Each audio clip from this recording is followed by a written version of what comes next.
Good morning everyone. Now again I am here. How are you? Very fine. Yes, I am also fine. तो सारे बच्चे जो हैं वो बढ़िया रेडी होकर अपनी क्लास के लिए बैठे हैं, है ना। वेट करते हैं बहुत सारे हमारे बच्चे कि कब हमारा हिंदी का ऑनलाइन क्लास आएगा और हम लोग अटेंड करेंगे, है ना। तो हम लोग अभी तक क्या पढ़ रहे थे, याद कीजिए। हमने कुछ चैप्टर्स पढ़े थे आपके, है ना, बुक में। तेनाली के बारे में पढ़ा था, फिर हमने कहीं पर लोथल की सैर की थी, फिर हमने इन चैप्टर्स के बाद में अपना जो व्याकरण था वह स्टार्ट किया था। याद कीजिए, भाषा और व्याकरण हमने बताया था आपको। फिर उसके बाद में हमने आपको वर्ण के बारे में बताया था कि वर्ण किन्हें कहते हैं, मात्राएं किन्हें कहते हैं। फिर हमने आपको शब्द बताए थे कि शब्द किसे कहते हैं, वाक्य किसे कहते हैं। अब आज हमारा जो टॉपिक है वो पता है क्या है, संज्ञा। पार्ट 4 संज्ञा, है ना। इसके लिए सबसे पहले हम लोग क्या करने वाले हैं, अपनी जो पेंसिल की बुक है बेटा, है ना, उसका फर्स्ट टर्म जो है वो हम लोग ओपन करेंगे और पेज नंबर 144। ओके, ठीक है। चलिए, तो संज्ञा को समझने से पहले हम अपने पिछले वाले पार्ट को थोड़ा सा रिवाइज कर लेते हैं, है ना।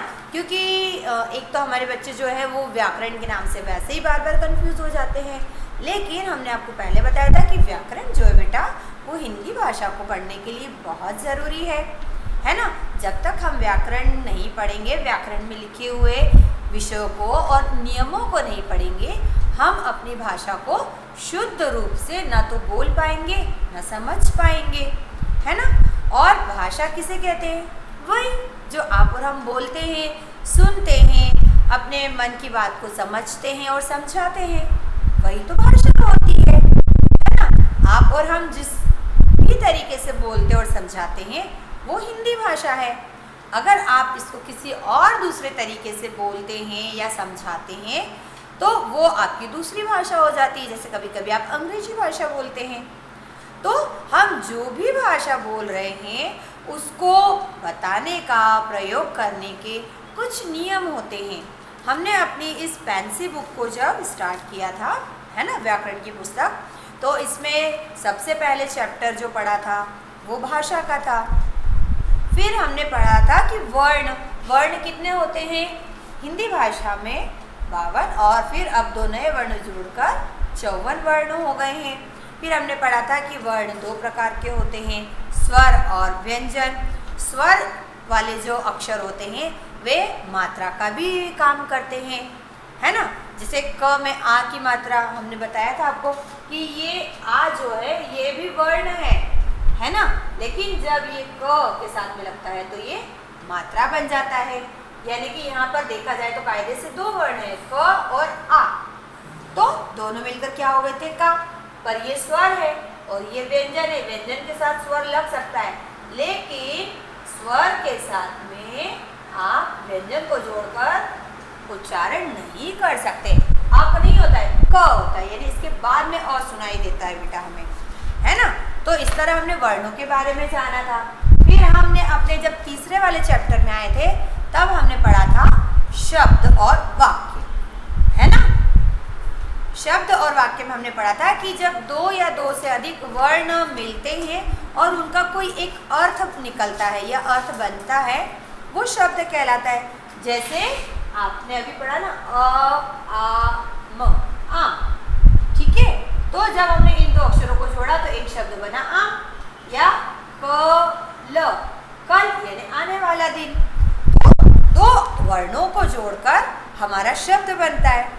फिर हमने आपको ये बताया था कि जब 2 या 2 से अधिक शब्दों को जोड़ते हैं और उनका कोई एक अर्थ निकलता है, मैं कल विद्यालय जाता हूँ, तो 2 या 2 से अधिक शब्दों को जोड़ने पर जो एक निश्चित अर्थ बनता है या निकलता है उसे हम लोग क्या कहते हैं, वाक्य कहते हैं। जाता हूँ कल विद्यालय में शब्द हैं, लेकिन उनका मीनिंग नहीं निकल रहा, इसका मतलब कि वो वाक्य नहीं है। फिर हमने ये भी पढ़ा था कि वाक्य भी दो प्रकार के होते हैं, है ना। या तो उसमें उद्देश्य होता है या तो विधेय होता है। वाक्य के दो अंग होते हैं, है ना। मैं आम खाता हूँ, है ना। तो मैं आम खाता हूँ, ये एक पूरा वाक्य है बेटा। इस वाक्य के दो अंग होते हैं, हमने ये भी पढ़ा था, यानी कि हमेशा दो भाग में होता है कोई सा भी वाक्य। इसमें हमने पढ़ा था कि पहला जो होता है वो उद्देश्य होता है और दूसरा जो होता है उसके बाद का बच्चा वह क्या होता है, विधेय, है ना। जिससे वाक्य शुरू होता है और आपका पूरा वाक्य जिस एक शब्द पे टिका होता है उसको हम कहते हैं उद्देश्य। और उसके बारे में फिर उस वाक्य में जो भी बताया जाता है उसे हम कहते हैं विधेय। याद आया? हाँ, मैं विद्यालय जाता हूँ तो मैं कौन हो गया, उद्देश्य। तुम खाना खाते हो तो तुम कौन हो गए, उद्देश्य। खाना खाते हो वो विधेय है। विधेय मतलब होता रहता है, कोई भी खाना खाता रहता है। लेकिन अगर हमने बोला तुम खाना खाते हो, यानी कि पर्टिकुलर अभी खाना कौन खा रहा है, तुम खा रहे हो। तो हमने पढ़े थे कि वाक्य के दो अंग होते हैं। फिर हमने शब्दों के बारे में पढ़ा था कि शब्द भी अलग अलग होते हैं, एक तत्सम एक तद्भव। जो पुराने संस्कृत के शब्द अभी भी यूज होते हैं वे होते हैं तत्सम। कुछ शब्द जो संस्कृत भाषा के हैं लेकिन बदल कर अभी भी हिंदी में प्रयोग होते हैं वे होते हैं तद्भव। जैसे अग्नि और आग, ग्राम का गांव हो गया था, घृत का घी हम लोग प्रयोग करते हैं। तो हम अपना पिछला अध्ययन इसलिए दोहरा रहे ताकि हम आज जो नया वाला विषय शुरू करने वाले हैं संज्ञा, वो हमें अच्छे से समझ में आ जाए। संज्ञा के लिए सभी लोग सबसे पहले क्या करने वाले हैं, पेज नंबर उन्होंने 144 ओपन किया है, देखिए। अब हम इसमें पहले तो डेफिनेशन को पढ़ रहे हैं। डेफिनेशन यानी कि परिभाषा। ऐसा कहते हैं कि व्याकरण की पुस्तक में या व्याकरण के नियमों में अगर सबसे सरल कोई सी परिभाषा या कोई सा विषय है तो वो है आपकी संज्ञा। यानी भाषा से भी सरल हमें संज्ञा लगती है। क्यों? बहुत आसान है, देखिए। पहले हम परिभाषा पढ़ लेते हैं। किसी व्यक्ति, वस्तु, स्थान, प्राणी या भाव के नाम को संज्ञा कहते हैं। हम आपके लिए यहाँ पर संज्ञा की परिभाषा लिख देते हैं, है ना। कैसे, देखिए।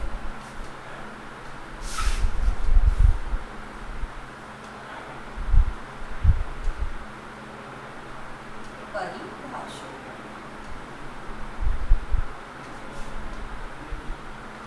किसी व्यक्ति, वस्तु, स्थान, प्राणी या भाव के नाम को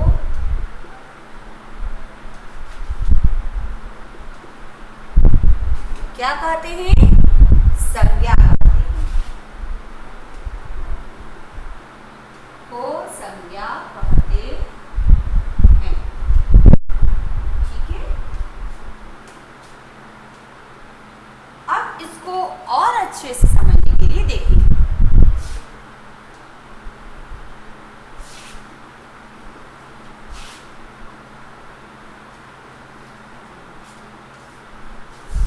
आपको आपकी पुस्तक में कुछ चित्र दिए गए, देखिए देखिए बेटा। सचिन तेंदुलकर पिक्चर दिया है, देखिए ध्यान से। एक ये रोहन का पिक्चर दिया है, चित्र। एक ये चित्र है लड़की का जिसका नाम अदिति है। फिर एक यहाँ पर आपको बड़ा फेमस व्यक्ति का चित्र दिया है, नरेंद्र मोदी जी, है ना। वैसे ही एक नीचे चित्र दिया है हाथी, कबूतर, पहचानते ना कबूतर, हाँ। ये किसका पिक्चर है, शेर। ये कौन है इतना सुंदर प्यारा सा पक्षी, मोर। है ना। इस चित्र को आप अच्छे से देख के बता सकते हैं ये कौन सा चित्र है। देखिए ऊपर लिखा है पोस्ट ऑफिस, यानी कि ये डाकघर है। विद्यालय, ये जैसे आपका स्कूल होता है ऐसा ये भी स्कूल का चित्र दिया गया है। फिर एक चित्र दिया देखो बैंक का।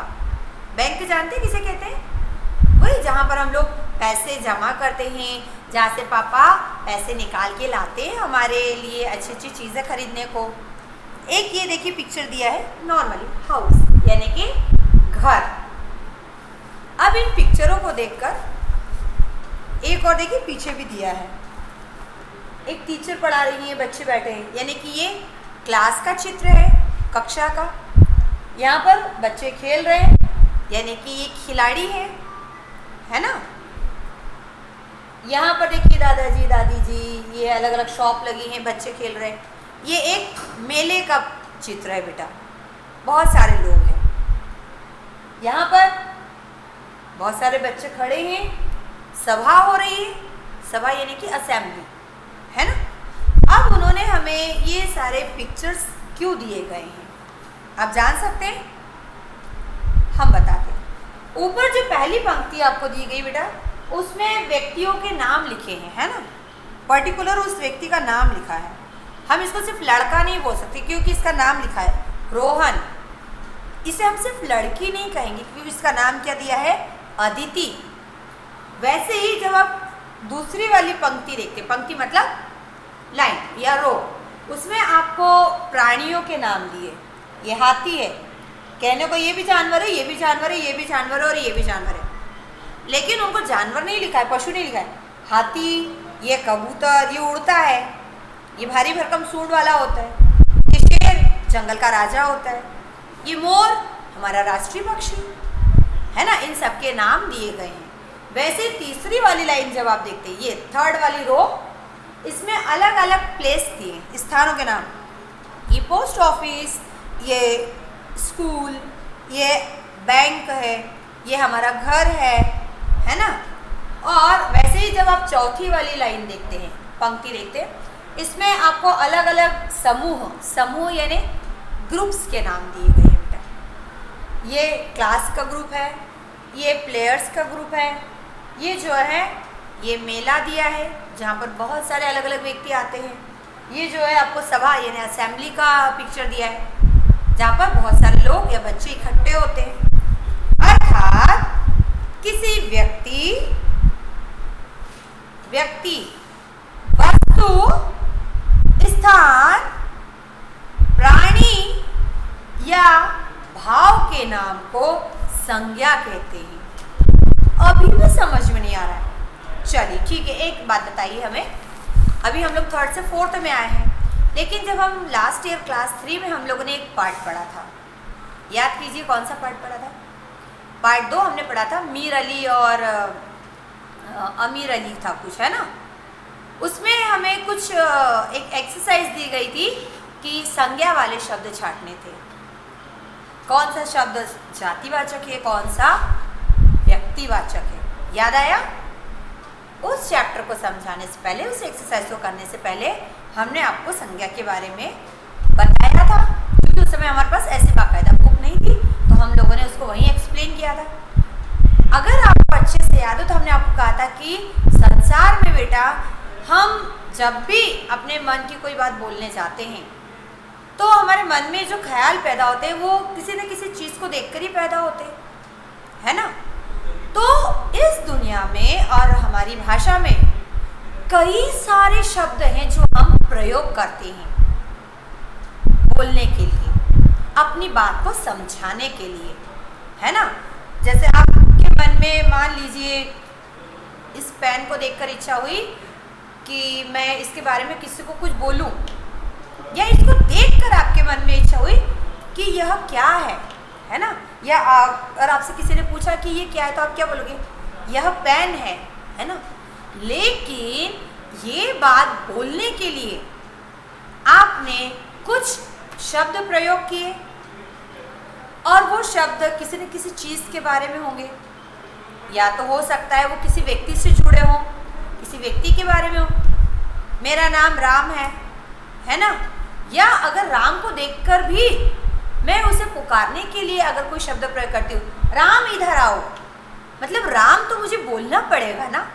मैं राम शब्द जब तक बोलूँगी नहीं, सामने वाला जो बच्चा है उसे कैसे पता चलेगा कि उसे बुलाया गया है या मैं उसे बुला रही हूँ। ये नहीं कि हम अपनी भाषा में अपने मन की बात को बोलने के लिए कई शब्द इस्तेमाल करते हैं और वही शब्द क्या कहलाते हैं, नाम। पुस्तक के लिए मैंने पुस्तक शब्द इस्तेमाल किया, खाने के लिए मैंने खाना शब्द इस्तेमाल किया, है ना। अपने लिए अपने बारे में बताने के लिए मैंने अपना नाम बोला। तो जो नाम होते हैं ना, चाहे वो किसी व्यक्ति का हो, वस्तु का हो, स्थान का हो या किसी पर्टिकुलर प्राणी का हो, ये जितने भी नाम होते हैं उसे हम लोग क्या कहते हैं, संज्ञा। किसी व्यक्ति यानी कि हमारे क्लास में कौन कौन से बच्चे हैं, जैसे रूही है ना, खुशी है और अथर्व है, और किसी का नाम बताइए जिसका नाम आप जानते हैं। आप अपने साथ में जो भी व्यक्ति हैं उनको बिना नाम के तो नहीं पुकार सकते, तो वो नाम क्या हो जाता है, संज्ञा हो जाता है ना। जैसे चेरी है, फिर आपका जैसे ध्रुव है, ठीक है। वस्तु तो वो कोई सी भी हो सकती है। ये लो आपकी पुस्तक, ये मेरी पुस्तक है, ये बोलने के लिए आपको पुस्तक शब्द प्रयोग करना पड़ता है। फिर जैसे आपकी थाली हो गई, वो भी तो वस्तु है। ये क्या है, कलम, ये भी वस्तु है। ये हम जिस पे लिख रहे हैं ये क्या है, श्याम पट्ट है या बोर्ड आप इसे बोलते हैं, तो ये भी तो एक वस्तु है ना। पानी भी तो वस्तु है ना, पीने के काम में आती है। स्थान, ये कक्षा जहाँ हम खड़े हैं। फिर आपका एक होता है घर, और कौन से स्थान होते हैं, स्थान यानी कि जगह को बताने के लिए भी हम जो नाम या शब्द उसके लिए प्रयोग करते हैं उसे भी हम क्या कहते हैं, संज्ञा कहते हैं। और कोई सा स्थान बता सकते हैं, मंदिर होता है। मंदिर गए थे ना, अभी जन्माष्टमी हुई थी तो सभी कान्हा जी के मंदिर में गए थे। फिर जैसे आपका विद्यालय हो जाता है ना। और जंगल, वो भी तो एक जगह है। सड़क, वो भी तो एक जगह है। खरगोन, वो भी तो एक शहर है ना। तो ये सभी क्या है, स्थान है। प्राणी मतलब जिसके अंदर प्राण होता है। हाथी, घोड़ा, ये सब प्राणी है ना। और बताओ, चिड़िया, और कोई सा प्राणी आप बता सकते हैं, गाय भी होती है। फिर चूहा, उसके अंदर भी तो जान है ना, तो वो क्या कहलाए, वो भी तो प्राणी है। भाव मतलब वो जो किलो के भाव से मिलता है वो नहीं, एक भाव होता है वो जो हमको सामान खरीदते हैं और उसकी जो हम प्राइस पूछते हैं। लेकिन भाषा में भाव का मतलब होता है आपकी फीलिंग्स, आपके मन में उठने वाले विचार, उसे हम लोग क्या कह देते हैं, भाव। जैसे किसी चीज़ को देखकर, मान लीजिए कोई आप हंसने वाली चीज़ देखते हैं तो आपके मन में कौन सा भाव आता है, हंसी का भाव आता है ना। मुझे हंसी आ रही मैम इसको देखकर, है ना। किसी के दुख को देखकर आपके मन में जो रोने का भाव आता है, रोना, ठीक है। फिर एक होता है जैसे मिठाई में क्या होती है, मिठास, वो भी तो क्या हुई, भाव हुआ ना। आप मिठाई को खाते तो आपको कौन सी फीलिंग आती है, मीठे की फीलिंग आती है। उसी तरह जब आप अंगूर खाते हैं तो आपको खटास का भाव फील होता है, मैम ये कितना खट्टा है, आप ये बोलते हैं ना। लंबे लड़के को देखकर आपके मन में कौन सा भाव आता है, उसकी लंबाई का भाव आता है, मैम कितना लंबा लड़का है। यानी कि उसकी लंबाई को देखकर आपके मन में जो फीलिंग आई, आपने उस फीलिंग को बताने के लिए, आपने उस विचार को बताने के लिए जो शब्द, जो नाम लिया, वो होता है संज्ञा। और सिंपल हम ये भी कह सकते हैं कि जब हमको किसी का दोष दिखाई देता है, यानी अच्छा, अच्छाई जो होती ना, वो भी क्या है, एक भाव है। मैम वो अच्छा लड़का है, मैम वो अच्छी लड़की है, यानी उसके अंदर कौन सा भाव है, अच्छाई का भाव है। तो उन भावों को बताने के लिए या प्रकट करने के लिए भी हम शब्द को जो नाम देते हैं वो संज्ञा होता है। दुनिया में बिना नाम के कोई वाक्य बन ही नहीं सकता, कोई बात पूरी हो ही नहीं सकती है। आपके मन में जब भी कोई भाव प्रकट होता है बेटा, या कोई भी बात आती है, उसको बताने के लिए हम सबसे पहले जो शब्द या जो नाम प्रयोग करते हैं उसे हम लोग संज्ञा कहते हैं। तो सभी बच्चे एक बार हमारे साथ दोहराएं। किसी व्यक्ति, वस्तु, स्थान, प्राणी या भाव के नाम को संज्ञा कहते हैं। ये सब क्या हो गए उसके उदाहरण, है ना। आपका नाम, आपके द्वारा प्रयोग की जाने वाली वस्तुएं, आप जहां पर हो और आपके मन में जो भाव पैदा हो रहा है। अगर आपका नाम राम है, आप पुस्तक लेकर बैठे हो, आप कक्षा में हो और आपके मन में पढ़ने का भाव आ रहा है ना। तो ये सारे शब्द जो हैं, राम, पुस्तक, कक्षा, पढ़ाई, ये सभी नाम है और नाम को ही हम लोग संज्ञा कहते हैं। क्या कहते हैं? नाम को ही संज्ञा कहते हैं।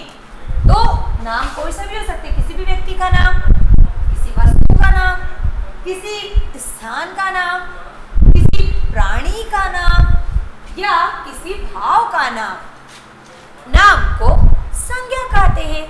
बहुत संक्षिप्त रूप में, बहुत छोटे रूप में हम ये कह सकते हैं कि प्रत्येक वस्तु का नाम होता है और नाम को ही संज्ञा कहते हैं। ठीक है, चलिए कैसे कहते हैं? कोई मुझे एग्जाम्पल दे सकते हैं? आप किसी और व्यक्ति का नाम यहाँ पर बता सकते हैं? आप स्वयं का नाम ले लीजिए, वह भी तो संज्ञा है ना। आप वस्तु, पूरे दिन में आप जाने कितनी चीजें यूज करते हैं और उसके बारे में बात करते हैं। एक बार कोशिश करके देखिए कि आप अपने सेंटेंस में उसका नाम न लें। मैं खाता हूँ, अरे खाता हूँ मैं, आपने जो शब्द इस्तेमाल किया ना, वो आपने किसके प्लेस पे किया? राम के लिए। राम खाना खाता है।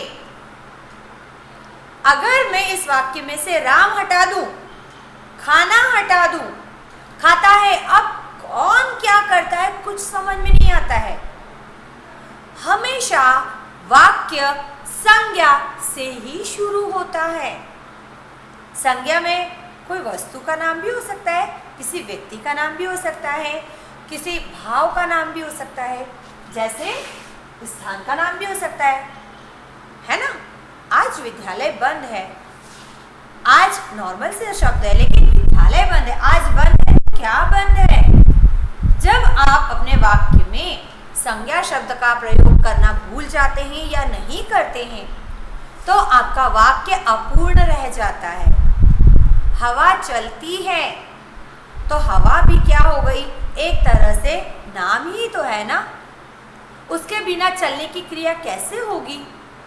आप बहुत सरल से सरल वाला वाक्य भी अगर अपने मन में बनाकर देखिए, उसमें कोई ना कोई नाम अवश्य आता है ना।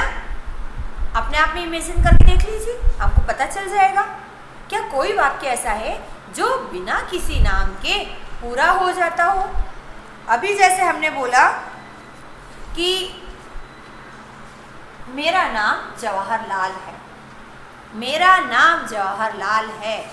अगर मैं जवाहरलाल हटा दूं, मेरा भी हटा दूं, क्योंकि मेरा भी तो मैंने जवाहरलाल के लिए यूज किया है ना, तो नाम है। अब क्या नाम है कुछ नहीं पता चल रहा है ना।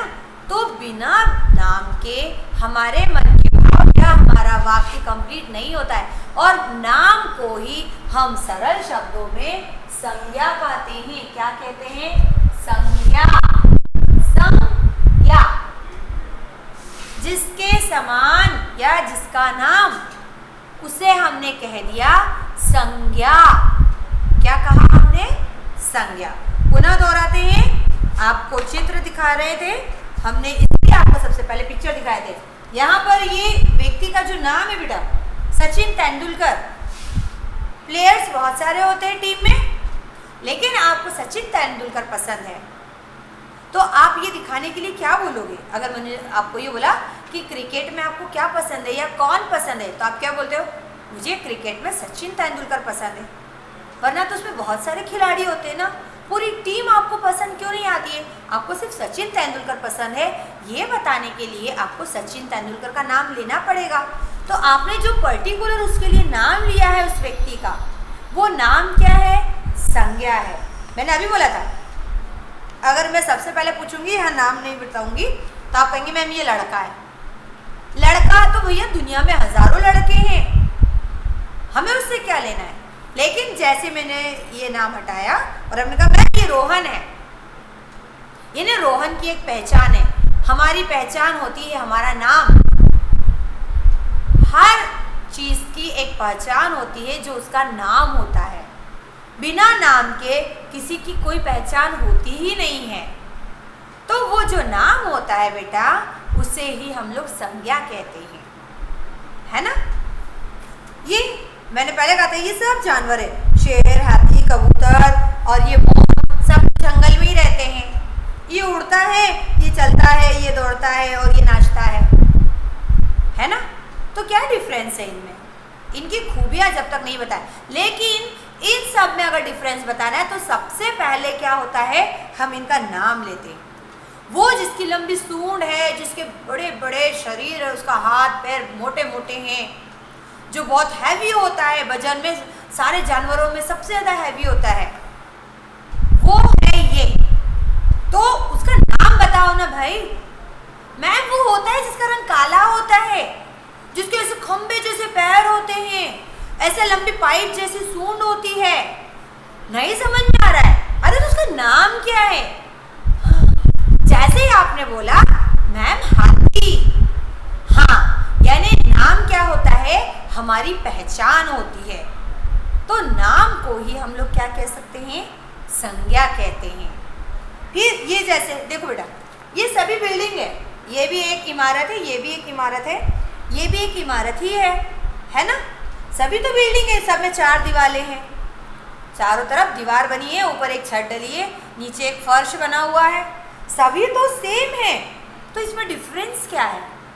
अंतर मुझे कैसे पता चलेगा कि यहाँ पर चिट्ठी डाली जाती है, यहाँ से हमको चिट्ठी मिलती है, यहाँ पर हम लोग पढ़ने जाते हैं, यहाँ पर पैसों का लेन देन किया जाता है और यहाँ पर हम रहते हैं। आप लोग स्कूल में क्यों नहीं रह जाते हो पूरा दिन? क्यों? क्योंकि वो स्कूल है। आपको कैसे पता चला कि ये स्कूल है? स्कूल के नाम से आपको पता चला कि ये जगह जहाँ पर हम पढ़ते हैं, इस जगह को हम लोग विद्यालय या स्कूल कहते हैं। वो जगह जहाँ पर हम पैसे जमा करते हैं, जहाँ से हम पैसे निकालते हैं, जहाँ पर हम अपनी चीज़ें डिपॉजिट करते हैं, जहाँ पर हमारा पैसा सुरक्षित रहता है, उस जगह को हम लोग बैंक कहते हैं, उसको हम विद्यालय नहीं बोल सकते हैं, है ना? फिर एक जगह जहाँ पर हम अपने इलाज के लिए जाते हैं, जहाँ पर नर्सेस डॉक्टर्स काम करते हैं और हम बीमार होने पर वहाँ पर केवल दवाई लेने जाते हैं, उसे हम लोग अस्पताल कहते हैं। आप क्या पूरे 24 घंटों 12 महीने वहाँ रह सकते हैं? मैम कितनी गंदी जगह होती है, कितना स्मेल आता है दवाई का, और मैं तो वहाँ एक दिन भी ना रहूँ। क्यों, क्या फ़र्क है? आपके घर में भी तो 4 दीवारें ही तो बनी हुई है, रूम बने हुए हैं, अस्पताल में भी रूम होता है। आपके घर में भी तो लोग चलते फिरते रहते हैं, वहाँ भी लोग चलते फिरते रहते हैं। घर पे आप मम्मी पापा का, दादा दादी का सुनते हो, वहाँ पे डॉक्टर नर्सेस का सुनते हो। क्या फ़र्क है? फ़र्क है। किस चीज़ का फ़र्क है? जगह का नाम क्या है? अस्पताल जहाँ पर इलाज होता है, घर जहाँ हम अपनी मर्जी से रह सकते हैं। एक नाम का अंतर आया और उन दोनों जगहों में बहुत अंतर आ गया। उनकी जो क्वालिटी है, जो उनके वहाँ की विशेषता है, वो पूरी बदल जाती है। यानी विशेषता के अनुभव पर भी, विशेषता के आधार पर भी तो हम हर चीज़ को अलग अलग नाम देते हैं ना। जिस पर मैं लिख रही हूँ ये बोर्ड है, और जिसके द्वारा मैं लिखती हूँ वो पेन है। पेन के ऊपर बोर्ड से लिखते हैं क्या? नहीं, बोर्ड के ऊपर पेन से लिखते हैं। इसको आप पेन बोलते हो और इसको आप लोग बोर्ड बोलते हो। क्यों? इसको आपने नाम दिया है बोर्ड और इसको हमने क्या नाम दिया है? पेन। तो जब भी मैं पेन बोलती हूँ आप नाम सुनते से पहचान जाते हो लिखने वाली चीज, है ना। और मैंने कहा बोर्ड पर देखो, आप तुरंत बोर्ड पे देखते हो क्योंकि आपको पता है इसका नाम क्या है? बोर्ड है। यानी कि चीजों में, दुनिया में 1000 तरह की चीजें हैं, ऐसे ही भाषा में 1000 तरह के शब्द हैं। तो अलग अलग चीजों में अंतर दिखाने के लिए हमारा उनके लिए नाम बोलना जरूरी है। बिना नाम लिए हम हर चीज में अंतर कैसे बताएंगे कि ये बॉटल है, ये पेन है, ये आपका जो है डस्टर है, ये जो है आपकी डायरी है, ये जो है आपकी पुस्तक है। इन सब चीज़ों में अगर मुझे डिफरेंस बताना है तो मुझे इनके लिए अलग अलग नाम लेना पड़ेंगे और वो नाम क्या कहलाता है? संज्ञा कहलाता है बेटा। आप अभी जिस घर में बैठे हो वो घर शब्द मैंने प्रयोग किया। मैं जहाँ पढ़ा रही हूँ वो स्कूल है, विद्यालय है, दोनों में अंतर है। आप वहाँ चाहे जैसे बैठे हो क्योंकि वो घर है। उस स्थान को बताने के लिए मुझे घर शब्द इस्तेमाल करना पड़ा, तब आपको पता चला कि घर जहाँ हम आराम से बैठते हैं, स्कूल जहाँ हम डिसिप्लिन से बैठते हैं। तो दो चीज़ों में या अनेक चीज़ों में अंतर बताने के लिए हम जो शब्द या नाम प्रयोग करते हैं उसे हम लोग क्या कहते हैं? संज्ञा कहते हैं। समझ में आया? अब 2 मिनट आप इन शब्दों को एक बार अपने मन में पढ़ लीजिए, फिर हम आपको इसके आगे की चीज एक्सप्लेन करते हैं बेटा।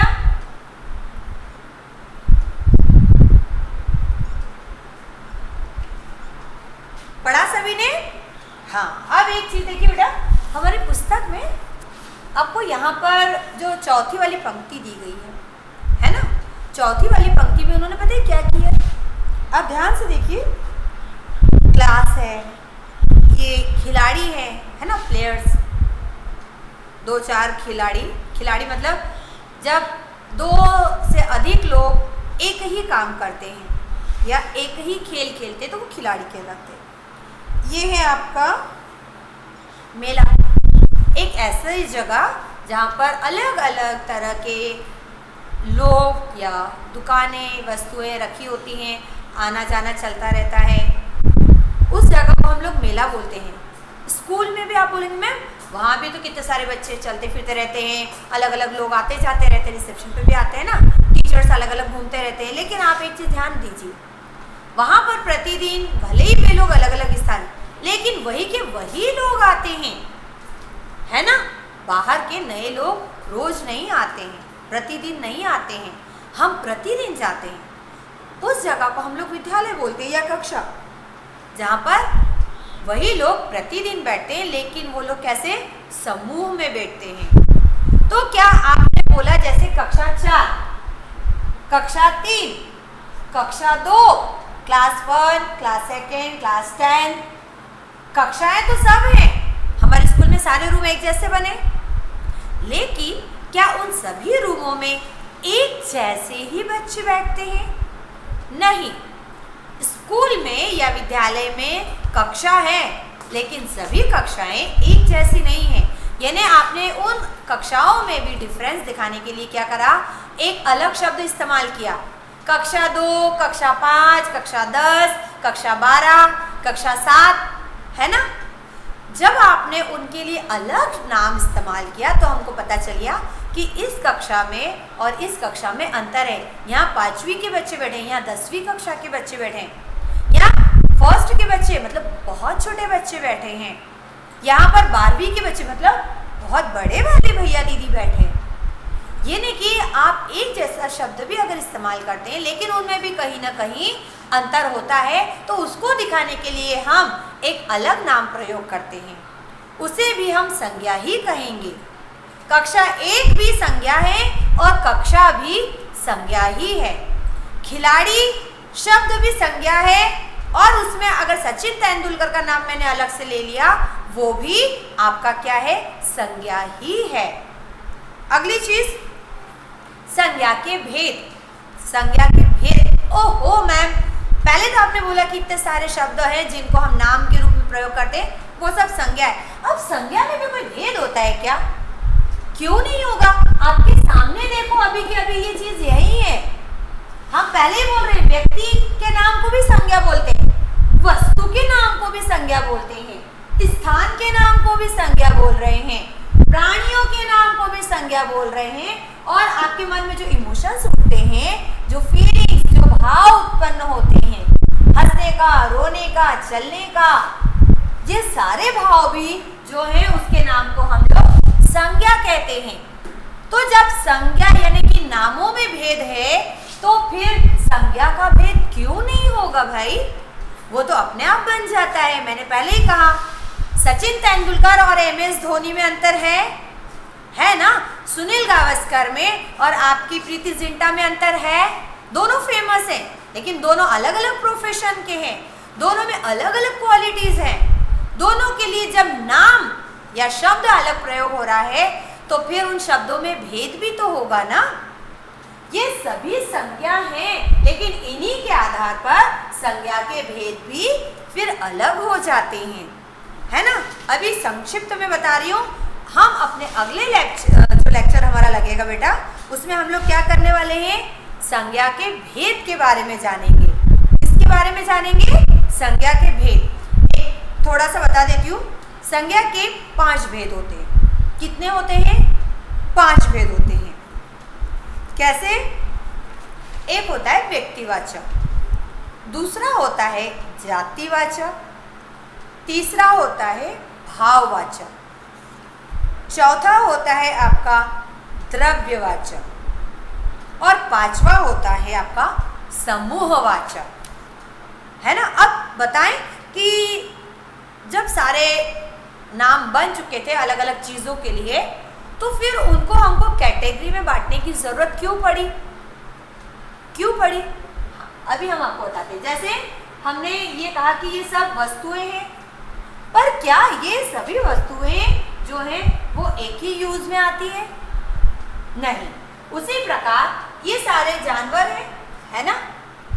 चूहा, गाय, चिड़िया, घोड़ा, हाथी, ये सब जानवर हैं, लेकिन क्या सब जानवर एक जैसे होते हैं? नहीं। हाथी भारी होता है, घोड़े के 4 पैर होते हैं, हाथी के 4 पैर होते हैं, चिड़िया के 4 पैर नहीं होते। चिड़िया के पंख होते, घोड़े के पंख होते क्या? नहीं होते। गाय के 4 पैर होते हैं, गाय की लंबी पूंछ होती है, गाय दूध देती है। चूहा छोटे से बिल में रहता है।